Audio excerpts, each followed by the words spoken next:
Hello the internet, hope you're all well, thanks for stopping by. Let me ask you a question. If you had to choose just one single games console to take with you to, say, a desert island, assuming there was a ready supply of electricity of course, which games console would it be? I'm not asking you what the best console is, that's a whole different argument, or even what your favourite console is. But if you had to just choose one single games console to play with, which would it be? I got asked that not so long ago, and I've always said that my favourite console is the Sega Mega Drive or Sega Genesis, wherever you come from.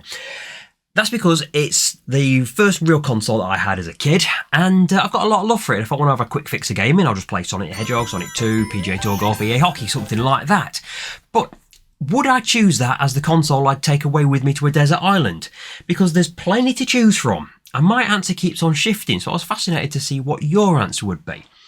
Now, my answer has recently changed. In fact, it's changed within the last 4 weeks, because of all the consoles I own, through all the generations, there's plenty of them, there was one that I didn't actually own until 4 weeks ago.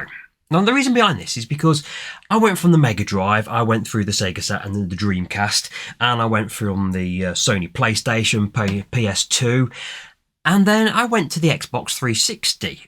I skipped a generation of PlayStations. I went from the PS2 to the Xbox 360, then the PS4, then the PS5, which is sitting under there. The reason behind that was, when the 5th generation came along, I was big on the Sega Saturn. I absolutely adored the Sega Saturn. I used to play Sega Rally like it was going out of fashion. And I actually held Sony accountable with the Sony PlayStation for killing off Sega. Because the Sony PlayStation absolutely trounced the 5th generation of consoles. It beat the Sega Saturn, absolutely destroyed it, and it also beat the N64. Because it shifted gaming. It was a whole different world of gaming, because back then, up until that point, gaming was almost exclusively in the bedroom. You got teenage boys playing computer games in the bedroom. And then Sony came along and aimed their console at 20 to 30 somethings in the lounge, in the living room, underneath the living room TV. And it changed gaming forever. And the Sony PlayStation just outsold everything. And I didn't really like the Sony PlayStation. In fact, my very first Sony PlayStation wasn't mine. I borrowed it off my sister and I kind of kept it for many years. And then the 6th generation of consoles came along and Sony brought out the PS2, the biggest single selling home games console of all time. The Switch is catching it up, but at the moment the PS2 is the biggest selling console of all time. So obviously it destroyed the field. You had the Nintendo GameCube, which I forget I have this. It's the console I have the fewest amount of games for. I genuinely forget I have that console. You have the Sega Dreamcast, which I adore the Dreamcast, and it had a lot of tech in it, which was revolutionary, but no one ever bought it. Which is such a shame, because it was such a good console and there's some absolute banging games for it. Then there was the Xbox, which I had, but long since got rid of. Wish I still kept it, but it was a beast of a device, that thing was. And that's the original Duke controller for it, which I never got rid of. But the PS2 destroyed a lot of them. And then Generation 7 came along, and whereas before the Sony PlayStation had rewritten the rules by bringing the consoles out of the bedroom and into the living room, now we had the Nintendo Wii redefining them again. Whereas before with the PS2 there'd be a couple of players doing a multiplayer game sat on the sofa, now you were playing against your family. You were beating up your grandparents on a boxing game on Wii Sports or something. It had changed the gaming landscape once more.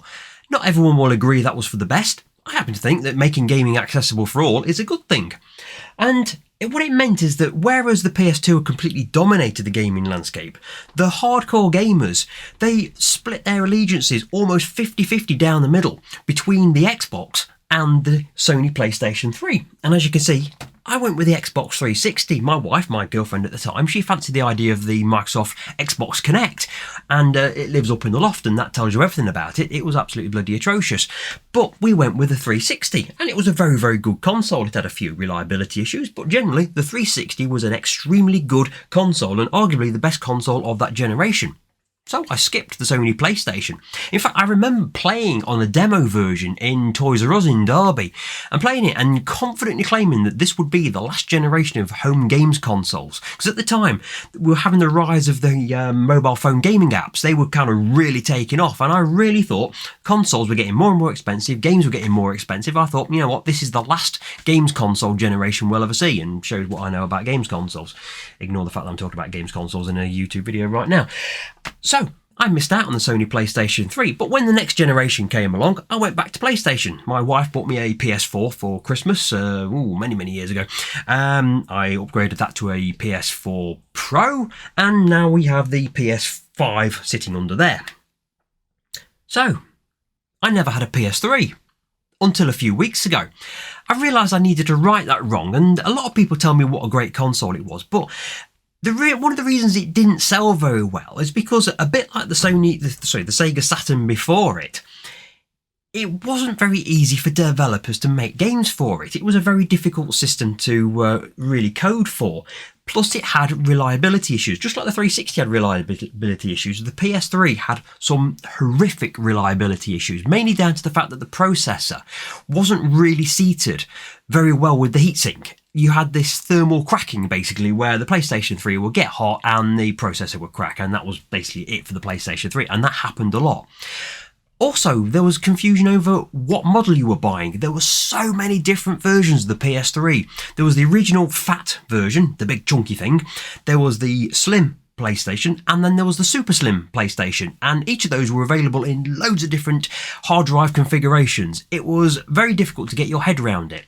And they first came out, when did they come out? They came out in 2006, and although they got replaced by the PS4 in, say, 2013, 2014, they continued being sold until 2016. They almost had a 10-year life cycle, the PS3, and there were so many different versions of it. So getting your head around which one to buy, very, very difficult. So I never had one. Until about 5-6 weeks ago, I thought I'd look into it. And I realised something. A lot of people already know this, that PS3s were backwards compatible with the PS1. Great.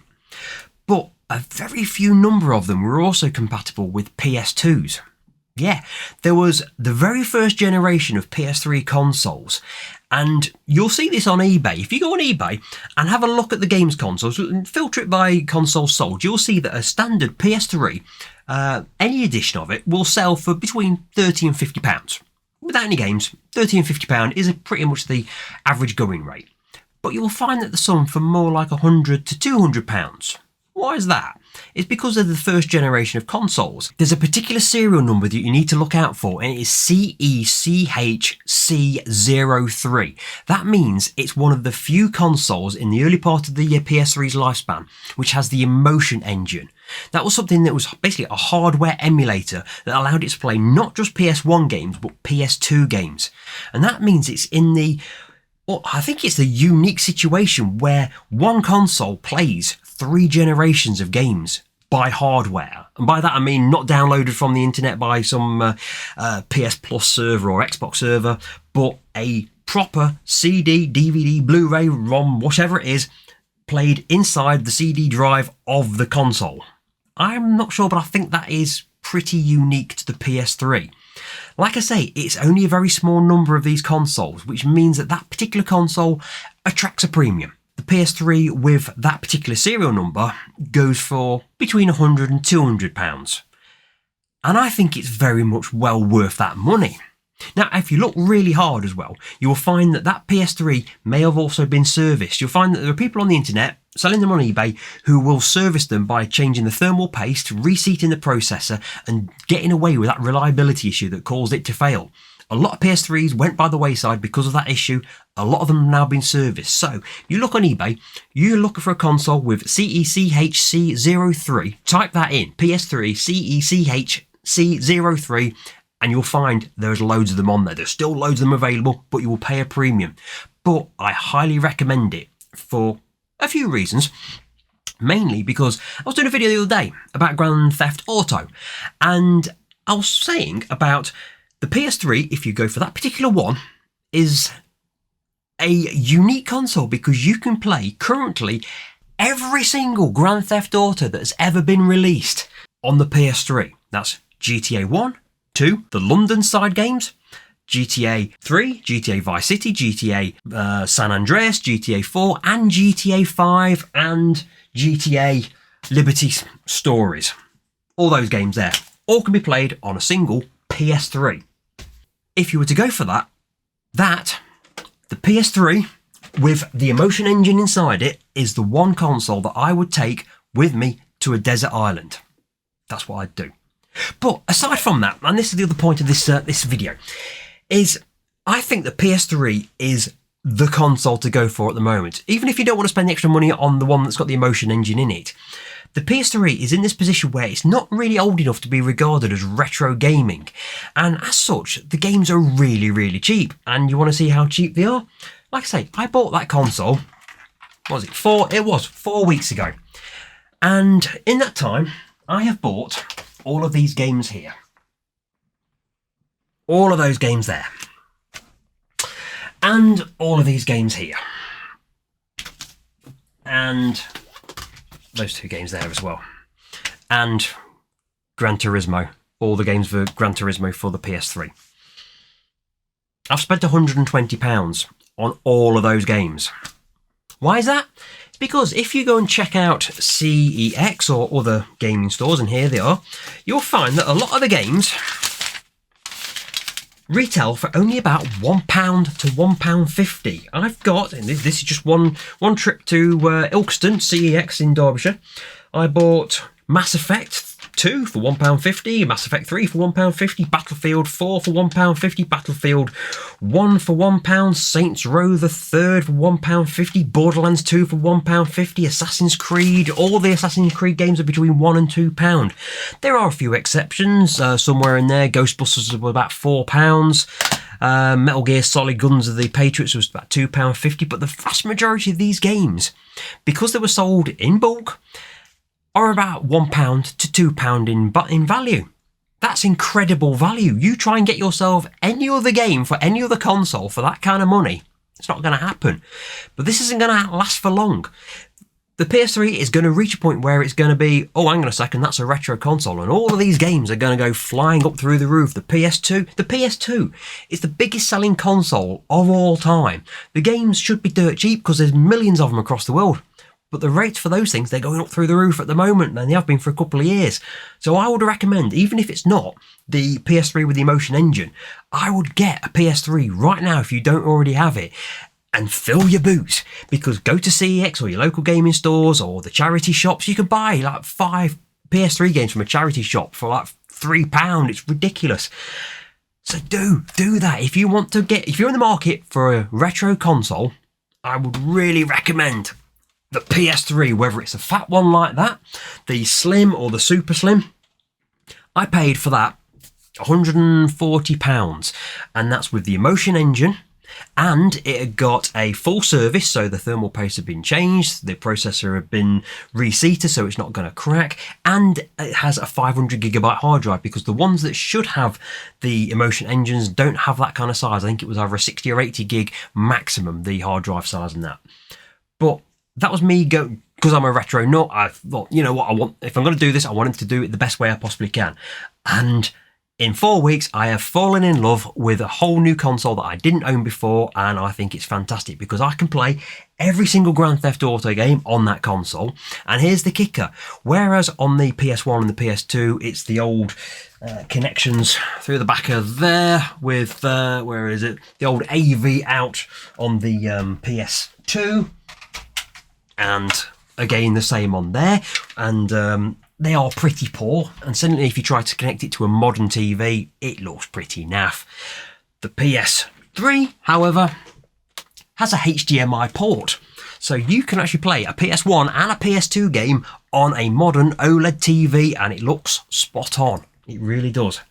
So that is my recommendation. If you're on a boat to a desert island and you know there's going to be an electrical supply there, I would really recommend a PS3 with the Emotion Engine built into it, and then you can play thousands of games from the PS1, PS2 and PS3 generation, and you can still play Grand Theft Auto 4 and 5 because they released it so long ago on a single console.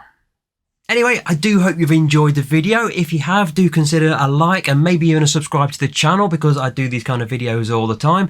And do leave a comment in the section below. Tell me what console you take to that desert island. And I'm now going to put all this away and maybe see you on the next video. Take it easy.